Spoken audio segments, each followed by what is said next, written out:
everyone, my name is Ben Golash with New England Low Vision and Blindness, and today we're going to be reviewing the Coast camera. Coast stands for camera on a stick, and it is literally a camera on a stick that is compatible with any of your devices, so iPad, Mac, Windows, and soon Android. This device is for any distance viewing task, so great for students, it's great for watching sports, for looking at wildlife, TV. The Coast is great for those type of tasks.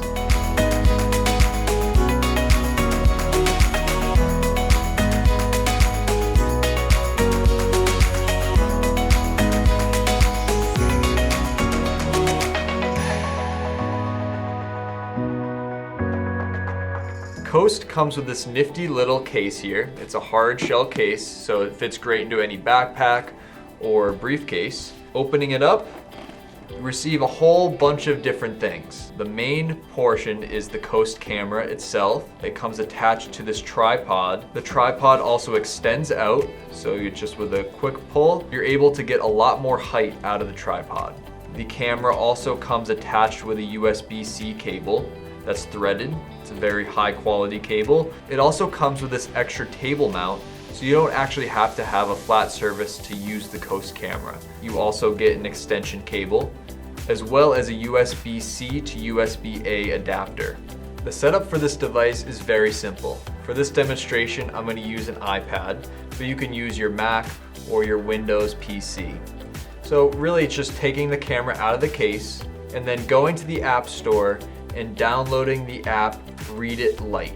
It's a free app, and once you download it, you're able to control the camera from your device. Now that the app is downloaded, I'm going to plug in the camera to the iPad with the USB-C cable. Once it's plugged in, I can just tap on the app and we'll be able to control the camera with our iPad. First off, to magnify with this device, there are two different options. We could either do an optical zoom with the buttons on the top of the camera, or we could do a digital zoom with a pinch gesture in the app itself.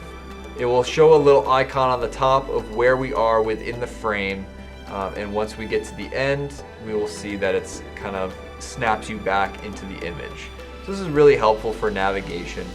Doing the optical zoom is going to result in a more clear image, but when you get to a certain point with the optical zoom, you could actually zoom in with the digital zoom and it will still be very clear. So you're able to get a really, really close image for something that's far away. In the app itself, we have this icon with 3 lines. When I press that, this is kind of just a simple menu for the system. So we're able to change the mode, so we can do a light mode if you prefer this, or a dark mode. We could also change the icon size, so we're able to really enlarge those icons if we're having trouble seeing them, or we can make them a little bit smaller. We're also able to change where the icon bar is. So right now it's on the bottom, but once I tap this, I could just change it to be on the top. What's great about these features is that they're very simple and easy to access. Now that we're out of the menu, I'm going to move on to the colors. So these are just your classic negatives, positives, and different colors here. I'm able to hold down that icon and select from a bunch of different contrast colors. So we can go to the yellows, greens, blues, and grays. Tapping that a couple times, we're able to get back into full color. Next to the color icon, we have a plus and a minus. Now what you may think that this is you're zooming, but what it actually is the changing of the contrast. So we're able to increase the contrast or decrease the contrast. This is applicable if our image is looking washed out, but with a couple taps, I'm able to get that to look a little bit clearer. Moving on, we have an icon with a pair of binoculars on it. Pressing this will actually flip the camera. So this is if you're doing any self-viewing, maybe for shaving or for makeup or any other hygienic purposes. Moving on, there are 2 icons that we're going to get to in a second. So skipping those for now, there's a little icon with a snowflake, and this is the freeze. So pressing that, we're able to freeze the image, and we're able to zoom in and do all of our magnification, and navigation when it's frozen. To unfreeze it, we press that one more time. Next up, we have a save image icon. So it's a little camera with a download symbol. If I press that, it takes a quick picture and it saves it to our photos on the iPad. So I'm actually able to go out of this, go into our photos, and this image will be saved there. Analogous to that icon, we have the record icon. So we could actually take a video of whatever the coast is seeing, and we could actually save that recording onto our device. Next up, we have the camera switcher.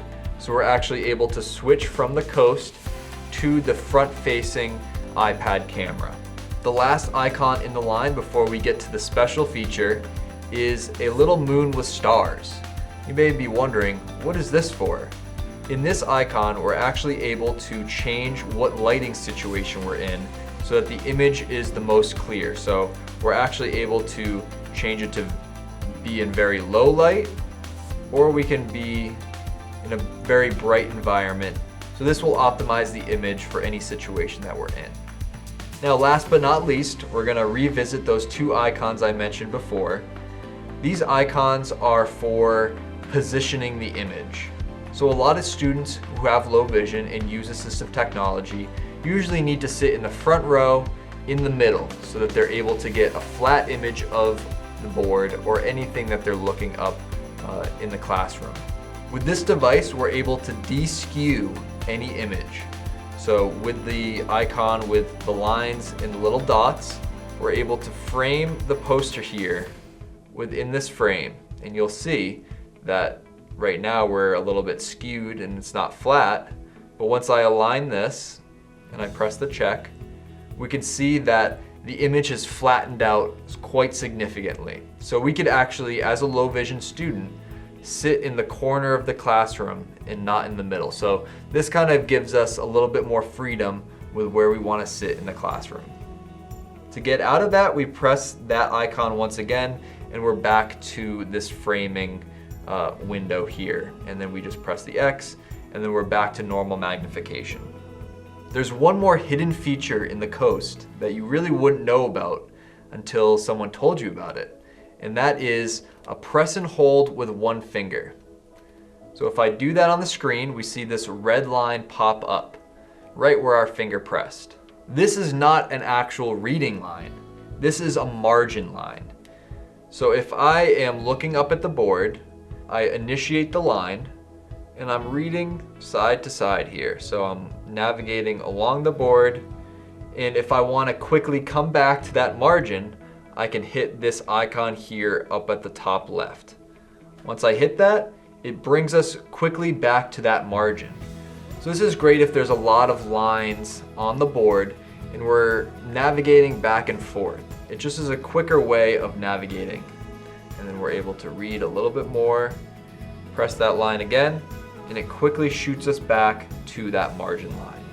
To get rid of this line, I'm gonna press and hold that icon up at the top left, and it gets rid of that icon. So that does it for Coast. I would say out of any of the distance cameras that I've tried out, this is among the best ones. And as you saw, it's pretty simple. There's only a couple options and a lot of great options for students. So this is a really focused device for students. The build quality for Coast is really impeccable. The tripod is really durable, and you can tell that they really put a lot of time into designing this device. Thanks for watching. Be sure to like and subscribe to our channel. If you're interested in Coast, be sure to give us a call to set up an assessment with me, and we can test out the Coast and see if it works best for you.